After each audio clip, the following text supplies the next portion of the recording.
Somewhere beyond the frosted fields of rural Kansas, a golden retriever lay half buried beneath a veil of snow, one trembling paw draped protectively over a smaller life. He should have frozen. He should have given up. But instead, he chose to shield, to stay, to believe. Before we begin, do you have a dog of your own? Drop your answer in the comments. I'd love to know who's watching alongside their furry best friend. And if you believe that every animal deserves a loving home, not loneliness, hit that subscribe button, because what you're about to hear might just change how you see the world. The wind rolled low and bitter across the open fields of rural Kansas, carrying with it a fine spray of snow that had begun falling just before dawn. The sky was a pale gray canvas, stretched tight with storm clouds threatening to split. It was late January, the coldest month of the year in the outskirts of Harper County. Fields lay bare and frozen, the once golden wheat long since harvested, leaving behind a ghostly stillness. There, nestled against the edge of Miller's Grove, a stretch of woods known more for wild deer than anything else, a man moved quietly through the trees. Mason Carter, 28, moved with the grace of a man who had spent years tracking more dangerous prey. He was tall, lean-muscled, and broad-shouldered, his face shaded by a worn canvas cap, and his jaw rough with a week's worth of stubble. His eyes, steel blue and always watching, held the tired weight of someone who had seen too much.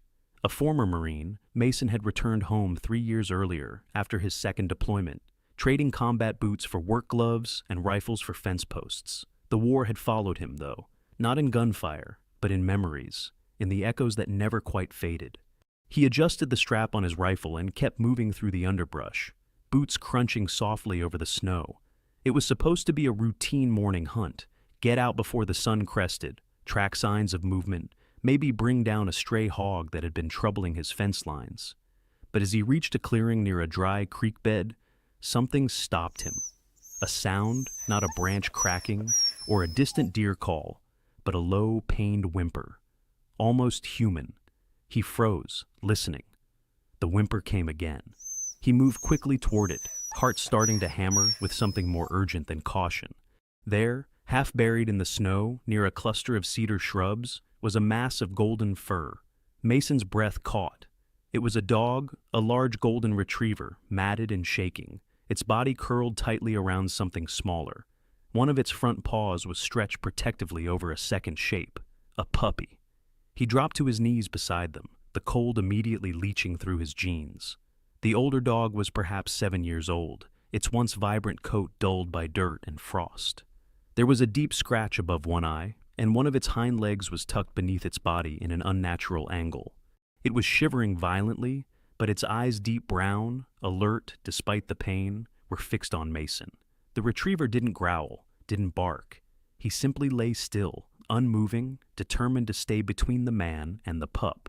The puppy was much smaller, perhaps no more than 5 or 6 weeks old. Its fur was a lighter shade of gold, with tufts of reddish-brown around its ears. Its eyes were closed tightly, tiny sides heaving with shallow breaths. It let out a whine as the wind shifted, and Mason realized both dogs were moments from giving up. No tags, no collar, no tracks leading in or out. It was as if the storm had dropped them here like forgotten toys. "You poor thing," Mason muttered under his breath, eyes scanning the area for movement. Nothing but snow and silence. Slowly, he shrugged off his thick brown canvas jacket, wrapping it first around the puppy, then carefully lifting the older dog into his arms. The retriever groaned softly but didn't resist.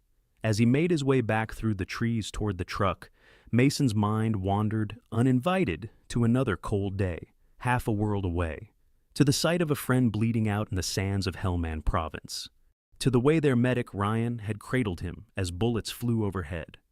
"Just stay with me. That's all you have to do. Just stay with me." The memory made his throat tighten. Mason shook it off. That had been war. This was Kansas. But somehow, it all felt the same. When he reached his battered Ford pickup, he eased the dogs into the back seat, cranked up the heater, and laid the seats down to create space. The retriever's head shifted slightly, eyes fluttering, but staying on the puppy. That loyalty unspoken, unwavering it, pierced Mason in a place he had sealed up tight years ago. The drive back to the Carter family ranch was short less than 15 minutes, but it felt longer with every glance Mason shot at the motionless figures in the back. The ranch itself sat on 40 acres of windswept pasture and oak tree borders. The farmhouse was modest white-painted wood, a wraparound porch, and a smoke trail curling from the chimney. Out front stood a rusted windmill that squealed faintly with every gust of wind. Lily Carter, Mason's younger sister, was standing on the porch in a heavy burgundy parka, her auburn curls tucked under a beanie. At 22, she had a softer face than Mason, but the same sharp eyes and cautious stance. She had left nursing school a year earlier to help Mason run the ranch, worried he might drift too far into himself. She waved as he pulled up, but frowned when she saw the urgency in his face. "Mason, what happened?" "Found them in Miller's Grove," he said, lifting the jacket-wrapped puppy into her arms. "They wouldn't have made it another hour." She gasped when she saw the retriever's condition. "Oh, God, we need to warm them up now." They carried both dogs inside, laying them near the fireplace. Mason started the kettle while Lily found towels and a heating pad. The retriever's breathing was shallow, but he hadn't let his gaze drift far from the puppy. As they worked, Lily glanced at Mason. "He hasn't looked at me once, but he watches you." Mason nodded. "I think he's trying to figure out if I'm safe." "You think he's someone's dog?" "Maybe, or maybe he was. Hard to tell." They sat in silence for a moment, the room filled with the sound of crackling wood and faint puppy whimpers. Then Mason, almost to himself, said, "He didn't run, didn't even flinch when I picked him up. All he cared about was the pup." Lily looked over. "Kinda like you." He didn't respond, but his eyes softened as the retriever, finally convinced of some measure of safety, closed his eyes and rested his head on the floor. The puppy nestled tighter against him. Outside, the snow kept falling, gentle and relentless. But inside the little farmhouse, beneath the flicker of firelight, something began to thaw. The snow had lightened by morning, settling into soft drifts around the edges of the Carter Ranch, like a wool blanket laid over the land.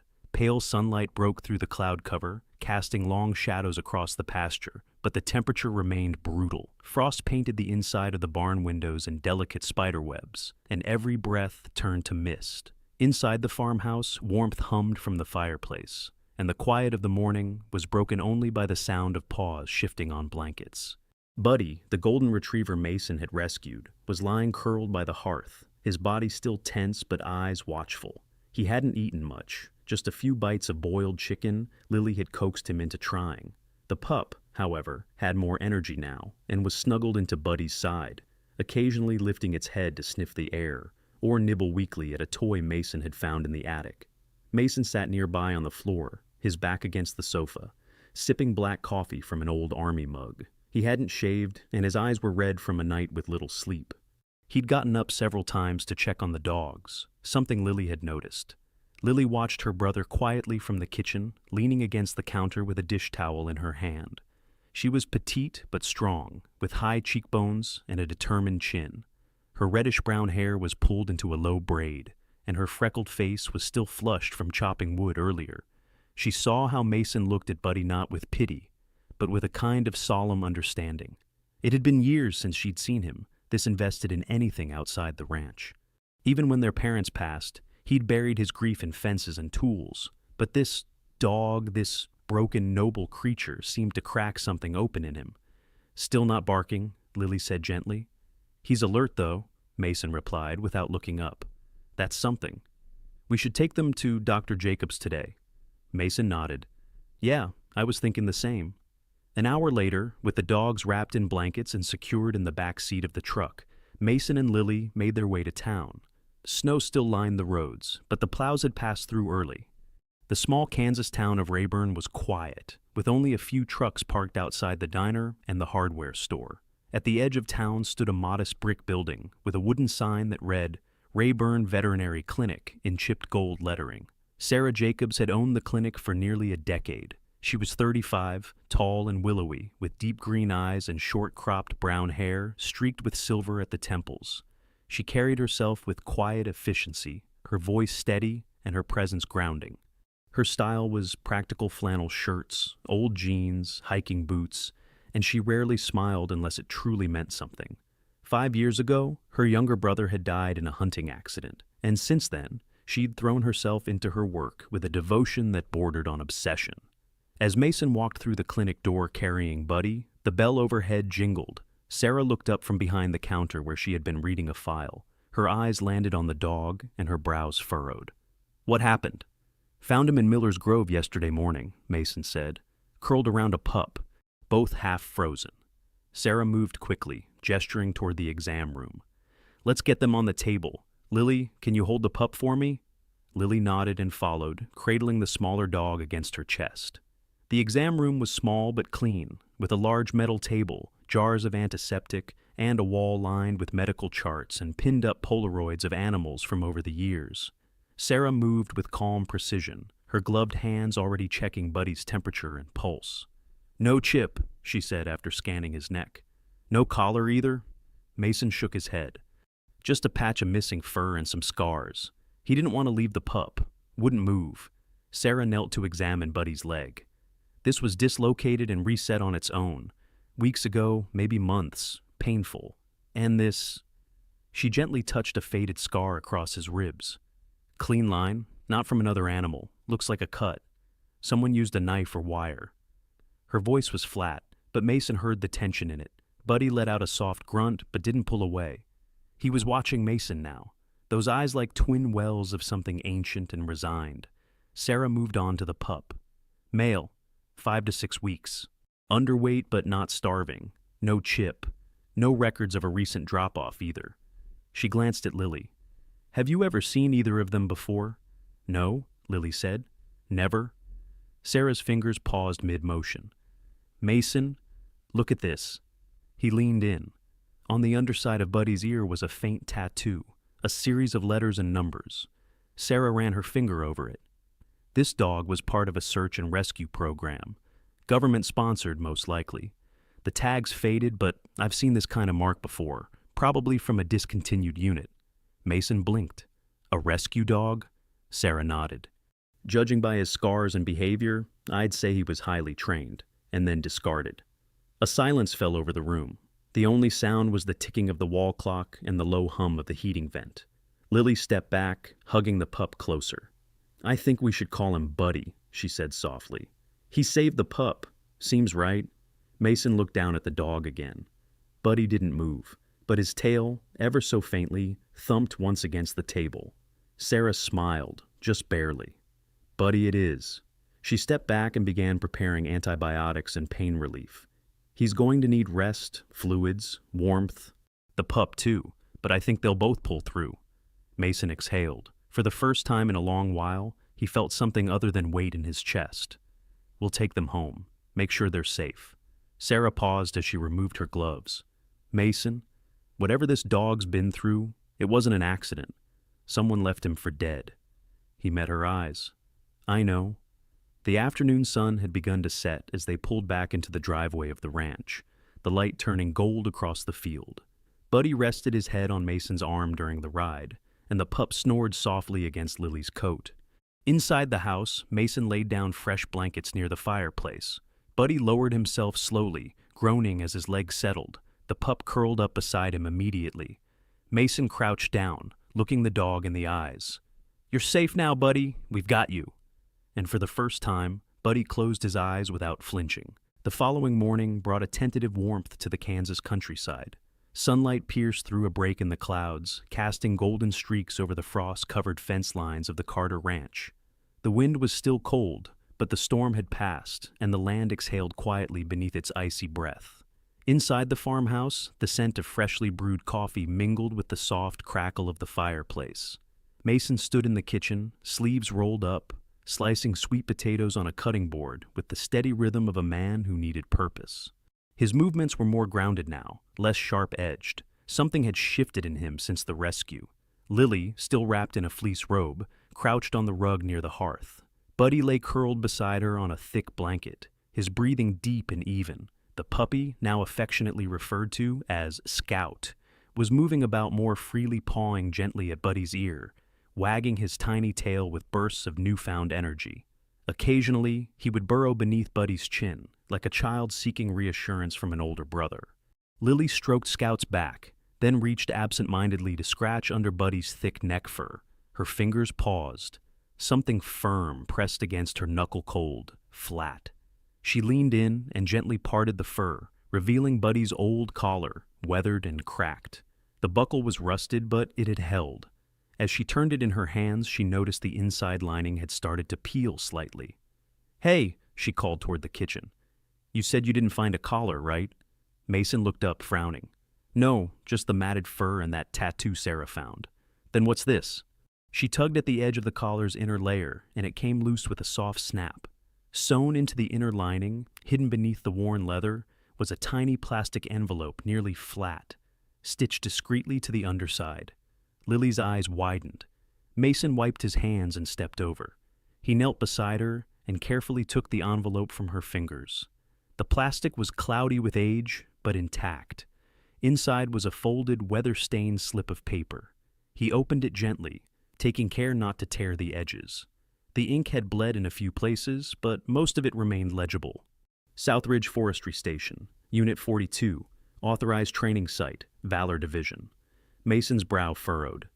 "Southridge," he murmured. "That's a 6-hour drive north. I thought it shut down years ago." Lily stood beside him, arms crossed. "You think this was where Buddy was trained?" "Maybe, or maybe where he was last assigned." There was a long pause. Buddy stirred on the blanket, lifting his head slowly. His eyes met Mason's clear, unwavering, steady. Not just a dog's gaze. It was something else, like a soldier waiting for orders. "Are we going?" Lily asked. Mason didn't answer right away. He placed the collar and envelope on the table, then looked again at Buddy. "Yeah," he said softly. "We're going." The next morning, they packed up the truck thermos of coffee, maps, 2 emergency blankets, a bag of dog food, and a pair of hiking boots Mason hadn't worn in years. Scout had claimed the back seat like a prince, curling up in the nest of old coats and towels. Buddy, calmer now, watched the scenery shift with a quiet alertness. Southridge sat near the edge of a forgotten forest preserve, once active with logging trucks and fire towers. Now, it was mostly overgrown pine and hush. The forestry station, when they found it, looked more like a memory than a building. Its green-painted siding was streaked with moss. The front steps were crooked, and a rusted American flag hung in tatters from a pole above the door. A heavy chain lay draped across the front, padlocked but brittle with age. Mason stepped over it without hesitation. "Stay here with Scout," he said to Lily. She raised an eyebrow. "You think someone's in there?" "I doubt it, but let's be careful." Inside, the air was stale. Dust danced in the light pouring through broken window slats. Mason moved through the main office, noting old corkboards still pinned with faded forestry maps. A filing cabinet stood in the corner, its drawers slightly ajar. Everything had been left in a rush, it seemed, papers scattered, chairs overturned, time frozen mid-exit. A hallway led to the back. One door was labeled Kennels. Mason opened it. 6 chain-link crates lined the walls. 5 were empty. One still had a blanket inside, torn, faded, stiff with age. Above it, a corkboard held rows of Polaroids. Most of the dogs pictured were German shepherds, their names scribbled in fading ink.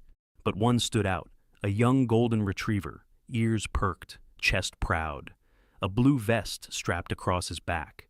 "Valor, Unit 2410, Handler V. Kane." Mason's stomach turned. Kane. The name pulled something from the back of his mind. Victor Kane, a private contractor who had once worked with military K-9 units. The stories had always been vague. Rumors of harsh methods, experimental training, emotional suppression tactics. Nothing official. Nothing proven. Buddy's low whimper cut through the room. The dog had walked in silently, standing just behind the doorway. His eyes were fixed unblinking on a steel cabinet in the corner. Mason followed his gaze, then moved to it. The handle was rusted shut, but a crowbar from the maintenance closet solved that. Inside were files, vaccination records, old vet logs, and at the very back a folder, red-stamped in faded letters. Terminated, reassignment pending. He opened it. The first page was a training summary. Canine subject, Valor. Trained in search and rescue, veteran therapy integration, emotional trauma response. The second page was what hit hardest. Handler removed from program. Subject deemed emotionally bonded, Reassignment halted. Subject released to remote location. Released, not adopted, not retired. Released. "Mason!"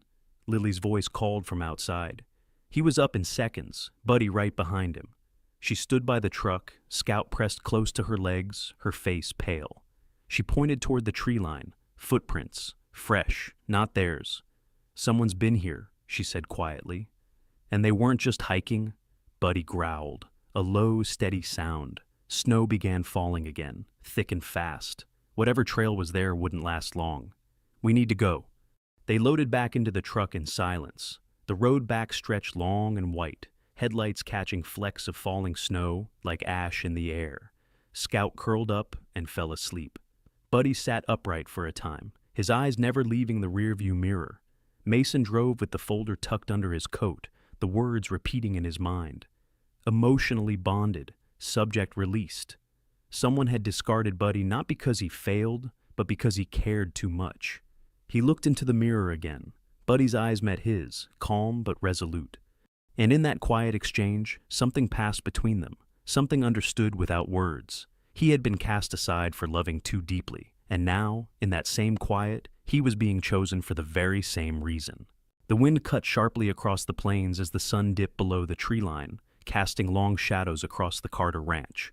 Mason sat on the front porch, a heavy flannel jacket wrapped around his frame, a thermos of black coffee cooling in his hands. Beside him, Buddy rested, his golden fur ruffling slightly in the breeze.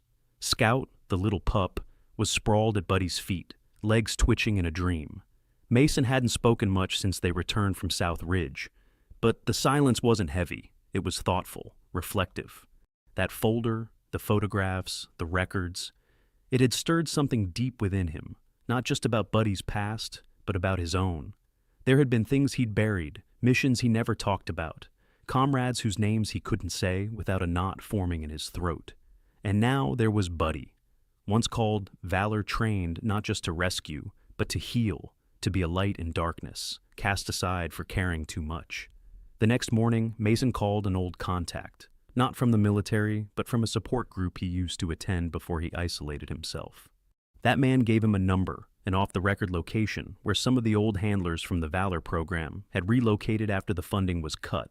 Most didn't talk, but one name stood out: Jack Halperin. Jack lived 2 towns east, in a weathered mobile home tucked behind a forgotten feed store. They made the drive just after lunch. Jack was in his late 50s, tall but slouched from age and hard labor. He wore a green Carhartt jacket stained at the cuffs, and his thinning gray hair peeked out from beneath a ball cap that read Semper Fi. His face was leathery and lined, with deep crow's feet at the corners of sharp hazel eyes. When he answered the door and saw Buddy, his expression shifted from surprise to recognition, then grief. "Jesus," Jack whispered. "I thought he was dead." Mason didn't speak at first. He watched as Buddy approached the man, slow and tentative. Jack knelt down, his hand trembling as it hovered near Buddy's head. "I called you Valor," he said softly. "You hated it. Never liked formality." Buddy sniffed his hand once, then leaned into his touch. Jack's voice cracked. "You remember?" Inside, the home was small and sparse, cluttered with old gear, stacked newspapers, and a coffee table covered in dog tags and photographs. The walls held framed certificates from various K-9 units and rescue organizations. One photo showed Jack in a rescue vest, beside a younger version of Buddy, both soaked and muddy, standing near the wreckage of what looked like a flood-damaged trailer park. They sat at the kitchen table while Jack poured them instant coffee. Buddy lay at his feet, ears twitching at every creak of the floorboards. "He wasn't just a good dog," Jack said. "He was the best. We did wildfire evacuations, missing person searches, PTSD intervention trials. You name it, he handled it." Mason listened quietly. "So what happened?" he asked. Jack sighed. "The funding dried up.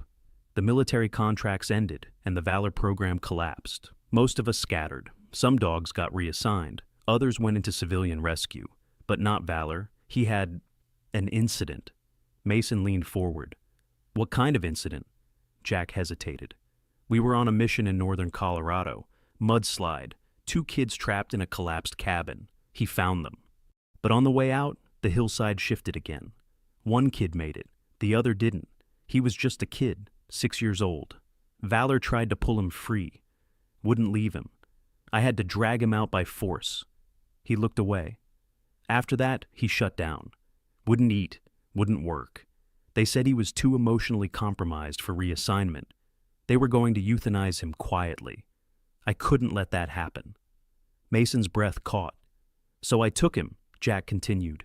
I left him at a rehab property upstate, hoping the open space would help. Then, I got deployed again. Contract work.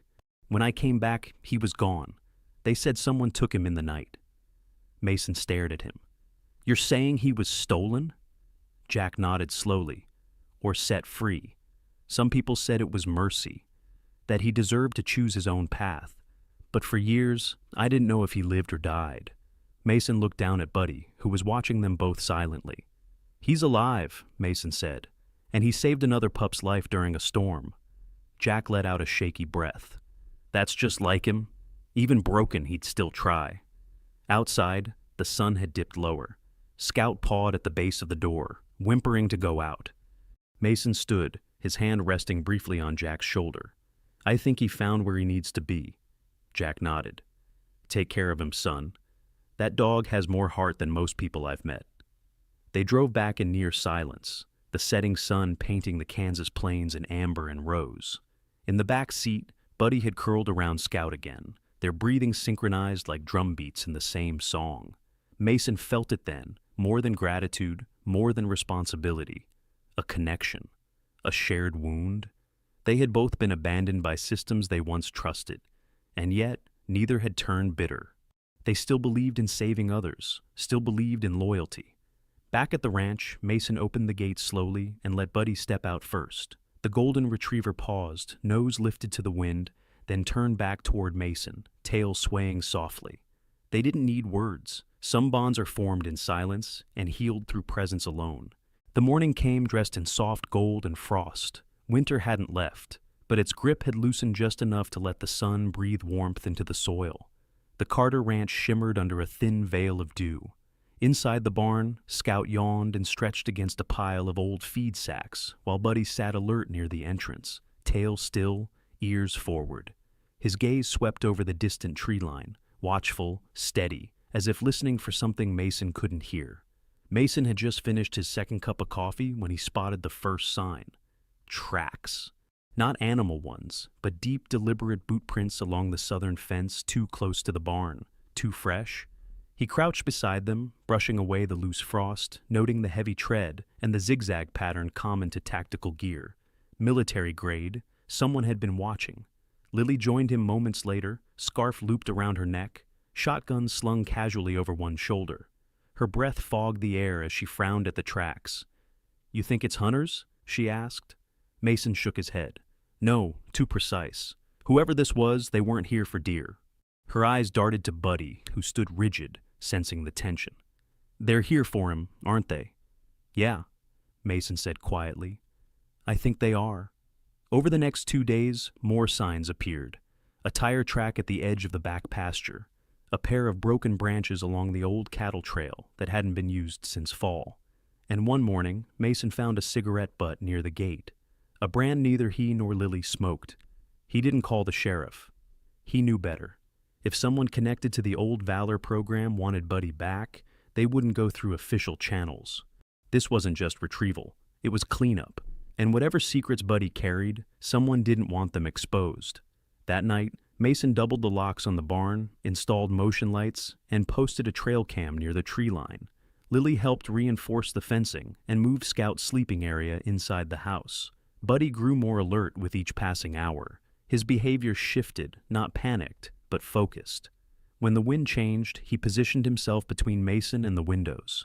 He stopped sleeping through the night, once at 3 a.m.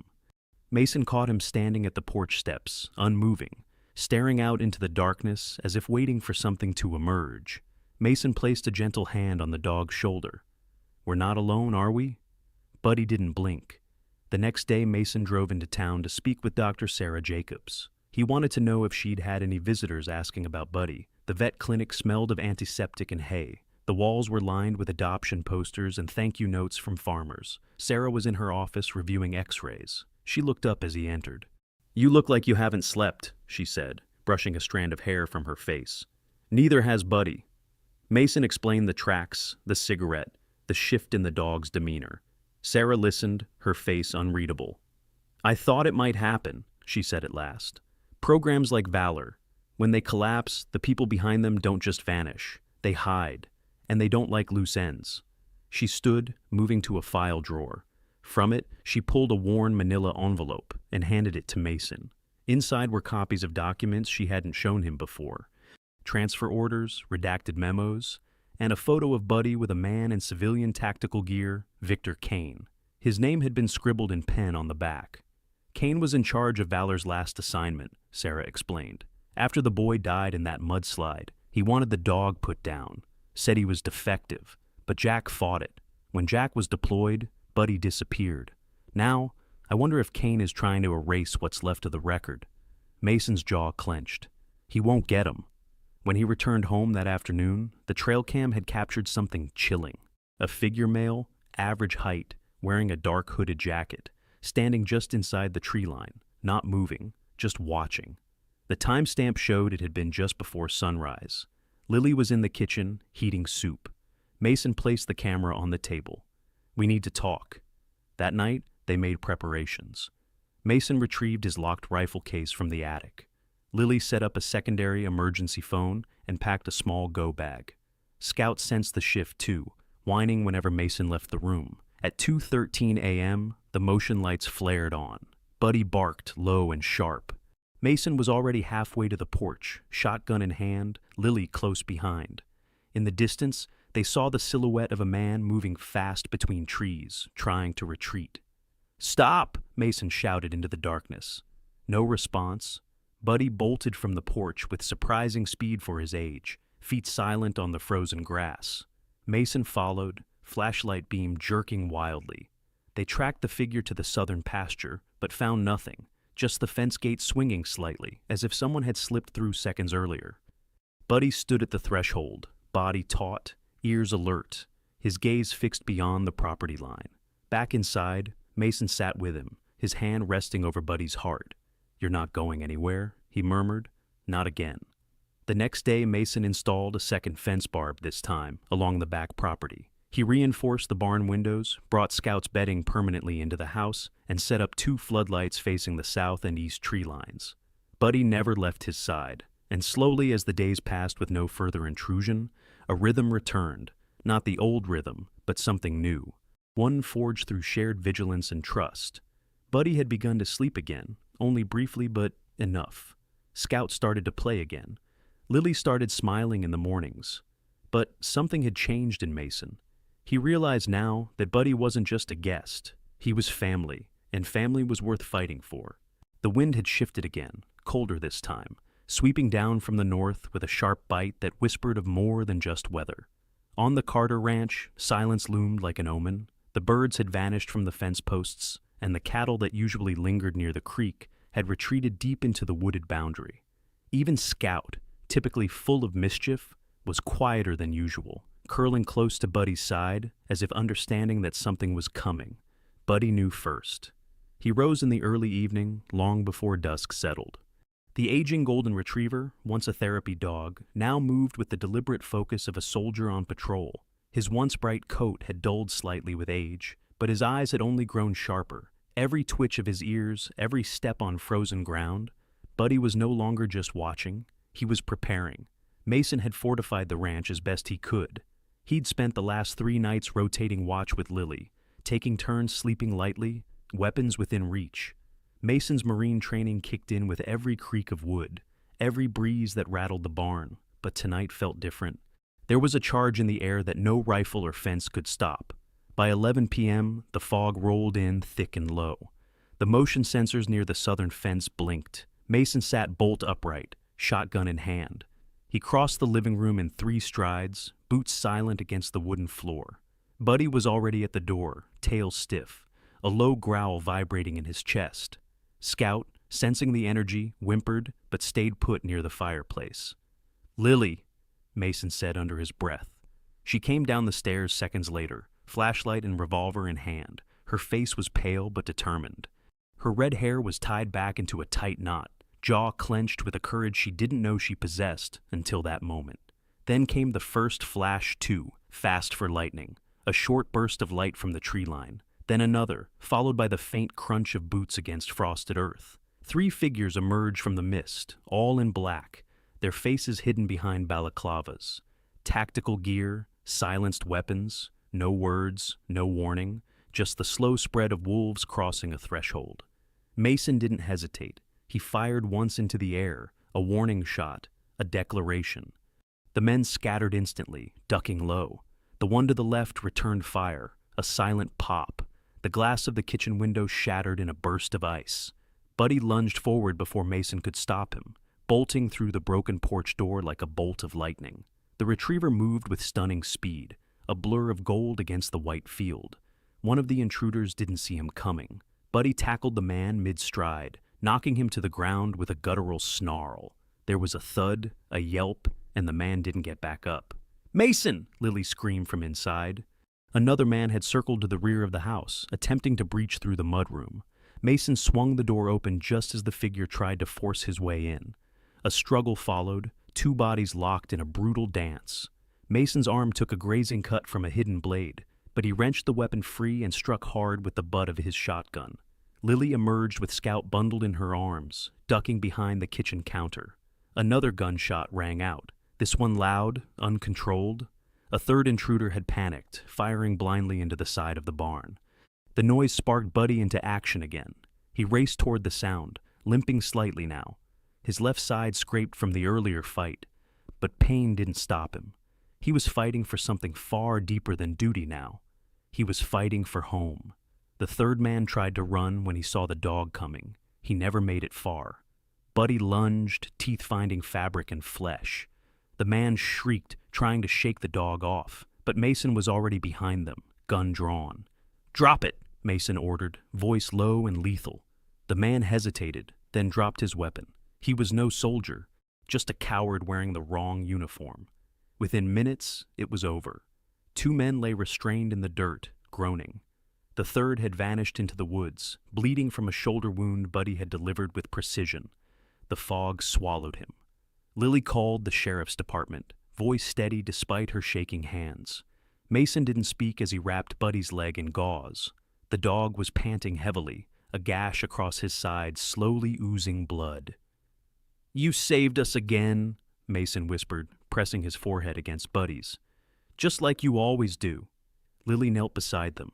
Her eyes were wet now, hands trembling as she pet Buddy's chest. "I've never seen anything like it," she murmured. "He's more than a dog."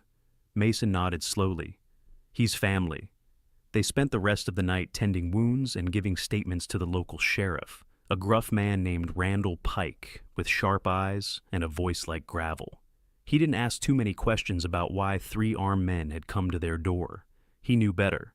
Sometimes the truth is written in scars, not reports. As dawn broke, a pale light spread across the snow-covered pasture. Buddy lay resting on the porch, his breathing slow but peaceful. Scout was curled beside him, occasionally licking at his bandaged leg. Mason stood near the railing, arms folded, watching the horizon. Lily came out with a cup of coffee, offering it silently. "You think they'll come back?" she asked. Mason stared out into the fog, where the trees began again. "They might," he said, "but they'll find us ready." Then he looked down at Buddy. "And this time, they'll learn what loyalty really looks like." The sun rose differently that morning, not just with light, but with peace. For the first time in months, Mason didn't wake to tension wrapped tight in his shoulders. There were no sirens in his head, no half-dreamed echoes of boots on dirt or metal scraping against steel. Just birdsong, and the rhythmic thump of Scout's tail against the living room rug, and Buddy curled like a lion at the foot of the fireplace, breathing deep and even, no longer flinching at every creak of wood. Mason stood at the kitchen sink, a steaming mug in his hands, watching through the frost-rimmed window as sunlight spilled over the back pasture. The scars on his arm from the night of the attack had already started to fade, but the change inside him felt far deeper, more permanent. For years, he'd told himself he didn't need anyone. That solitude was safer. But now, standing in that warm kitchen with Scout snoring softly nearby and Buddy watching him like he always did, Mason knew better. "Come on, boys," he called. "Let's start this day right." Out in the yard, snow was giving way to stubborn grass. Buddy trotted behind Mason, his limp slight but improving, the bandage removed 2 days ago under Dr. Sarah Jacobs' careful hands. She had visited the ranch twice since the attack, checking Buddy's progress with the same calm authority she always carried. She hadn't said much, she rarely did, but before leaving last time, she looked Mason in the eye and said, "He's not just healing, he's learning to live." Now Mason was teaching him something else, how to play. It started slow. A weathered tennis ball tossed lazily across the yard. At first, Buddy just watched it bounce, unsure. Then, as Scout chased after it with uncoordinated energy, Buddy's ears perked. Mason rolled the ball back again, a little closer this time. Scout pounced, yipped, batted it toward Buddy. And finally, Buddy moved, just a step, then another, then a slow trot. He nudged the ball with his nose, then again and again, until something in him cracked open and let light in. He barked, just once. But it was joy. Mason froze for a second, then laughed deep, loud, surprised by the sound of it. Buddy's tail wagged. Scout barked back, darting around him like a pup on sugar. Lily stood on the porch watching, a cup of chamomile tea in hand, bundled in her old denim coat. Her red hair was down for once, braided over one shoulder. A tired smile curved on her lips as she watched the scene unfold like something sacred. Later, while Scout napped in a patch of sunlight on the couch, Mason sat on the floor beside Buddy with an old photo album. He hadn't opened it in years. The first page held a picture of Mason in uniform, his younger self smiling beside his parents on the porch. Another showed his Marine unit, grinning through dust and sand, arms slung over shoulders like brothers. He flipped through slowly, then paused on one image, a snapshot taken during his brief time in recovery. It showed him sitting on a therapy bench, a golden retriever beside him, not unlike Buddy. But that dog's eyes weren't as deep. That dog hadn't bled for him. Buddy nudged his hand gently. "You're more than a soldier," Mason murmured. "You're my second chance." That afternoon, Lily brought home a surprise from the feed store new collars.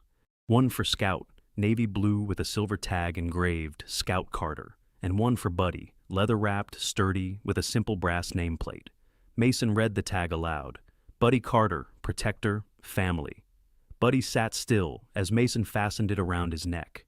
Chest puffed in quiet pride. No medals, no rank. Just a name, a bond, a home. As the days passed, the ranch settled into a rhythm. Mason fixed the back fence, reinforced the barn doors. Lily planted early winter greens in the greenhouse. Scout always underfoot, and Buddy learned to nap in the sun, to stretch out fully without fear. He learned that not all silence meant waiting for orders, that not all footsteps meant danger. And some evenings, when the wind was still, he would rest his head on Mason's boot, eyes closed, tail twitching to dreams not filled with command, but with peace. One day, while cleaning out the attic, Mason found an old voice recorder, dusty but still functional. He clicked it on. "Personal log," he spoke softly. "February 10th, entry 1. He paused. "There was a time I didn't think life after service was possible, that some wounds weren't meant to close. Then I found a dog half buried in snow, more wounded than I was, but still willing to fight for something small and helpless. And now, I don't just believe in survival, I believe in recovery, in redemption, in play, in family." He clicked the recorder off and left it on the mantel. Maybe one day someone would listen. Maybe it didn't matter. That night, they all sat by the fire. Mason, Lily, Scout curled in a pile of blankets, and Buddy lying between them. Mason looked around the room, eyes resting on each soul he now considered his own. The war in him hadn't ended, but in that moment, the battle had paused, and sometimes that was enough. Spring came early that year, not with fanfare, but with quiet grace, the kind you almost miss if you're not paying attention. The snowmelt soaked into the soil, coaxing green shoots from the earth. Birds returned to the trees, their calls a soft soundtrack to the long, golden mornings. The Carter Ranch, once a place defined by silence and survival, had become something else entirely. Alive, grounded, hopeful. Mason stood on the porch, coffee in hand, boots scuffed from morning chores. He watched his Scout dash back and forth across the open yard, chasing a stick that no one had thrown. The pup had grown noticeably in the past few weeks, his golden coat thickening, his frame filling out with youth and mischief. Beside him, Buddy walked at a calm, steady pace, never too far behind, always watching with a quiet protectiveness. Buddy had changed too. His limp was barely noticeable now. The fur had grown back over his scars, softer than before, though Mason could still trace every ridge and memory beneath it. But what had changed most wasn't his body. It was his spirit. The dog who once flinched at raised voices now barked freely during play. He'd learned how to nap in the sun, how to roll in the tall grass, how to let Scout tug on his ears without reacting like it was an attack. He'd learned to be a dog again. Mason smiled at the sight, a slow, deep smile, the kind he hadn't worn in years. Inside, Lily was finishing breakfast. She'd taken to baking in the mornings, a new habit that had emerged without discussion. The house always smelled like cinnamon or fresh bread. She moved with ease now, her laughter returning in full, like an old song remembered. Scout had brought that back, and Buddy too. Every Friday, Dr. Sarah Jacobs came by for a check-in, not just for Buddy's health, but as a kind of quiet ritual. She never stayed long. She would sip the tea Lily offered, kneel to examine Buddy's joints, give Scout a quick scratch behind the ears, and say something short and warm like, "You're doing good work here." Then she'd leave, her old SUV trailing dust behind it. She never pried, never asked about the intruders. But Mason knew she understood. She was the kind of woman who had learned to carry what she couldn't fix with silence and resilience. Her frame was thin but tough, her dark hair always tied back neatly, her smile rare but real when it came.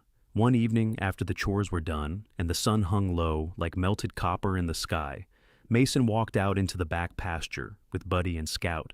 He carried no tools, wore no gloves, just an old flannel and the kind of peace that doesn't come from quiet but from healing.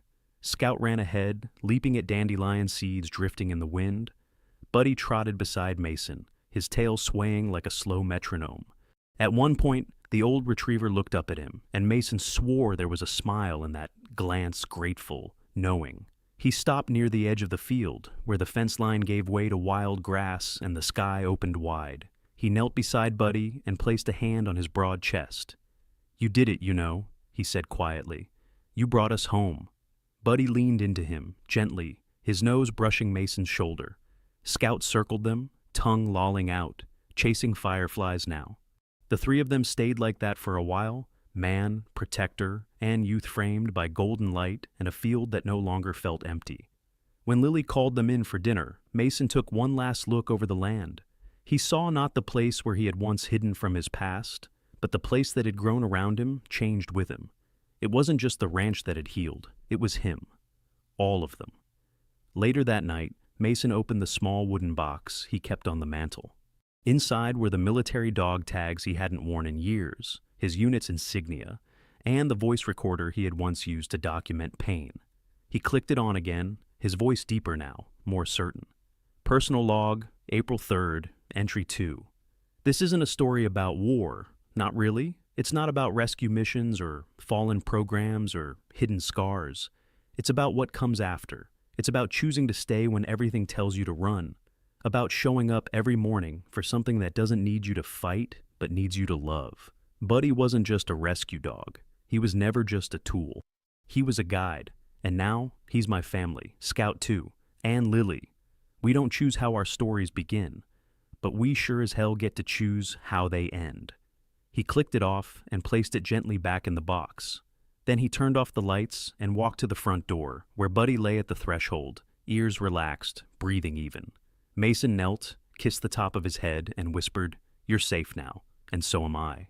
Outside, the stars had just begun to shine. Scout barked once, then darted into the yard. Mason followed, and behind him, Buddy stood, stretched, and joined them, running, playing, laughing in his own way under the twilight sky. A man and his dogs, no longer broken, just whole.